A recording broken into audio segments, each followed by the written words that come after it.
Hello, and welcome to another Daily Dose of Insights powered by Container Exchange. My name is Christian, and every other day we bring to the key news, stories, and data points that move container markets and hence e-business. Today it's Monday, so it's Macro Monday at Container Exchange, where we typically look at sort of the key economic indicators that are going to be published over the course of the week and are due to influence particularly container shipping and trading. Today, though, let me quickly share my screen to give you a little bit more guidance of what I'm talking about. Today, we'll start with two headline news that have made waves a little bit over the past couple of days. Once Maersk has published that they will be cutting around 10,000 jobs in face of a worsening market. And Vincent de Klerk said this is not a diet, this is a resetting of a baseline. So clearly, Maersk is expecting not a significant improvement in the short or in the midterm. So I think something until 2025, 2026 will be expected. At the same time, Drewry also published its World Container Index last year. It's up by 5%, especially on the short-term end.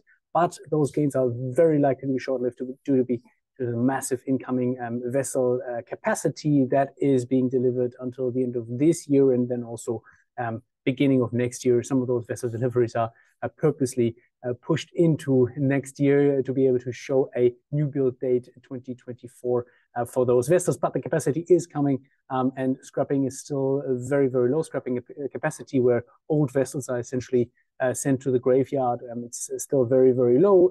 So this capacity is pushing into the market. And if history is any teacher, then this will result in a price war, especially amongst the big liner companies in an attempt to really grab market share. So batten down the hatches and hold on to your seats. And that's exactly what Maersk is doing. Apart from that, very briefly, tomorrow, China balance of trade figures, so import figures and export figures for October are due to be released, and they likely show another very negative month for both import and exports, with roughly 3.3% and a roughly 5% year-on-year decline for import and export, respectively. And Thursday, also from China, inflation rate likely to remain around the 0% mark year-on-year, and that's another sign for sort of that limited dynamics in that market at the moment. So no light at the end of the tunnel really on that end as well.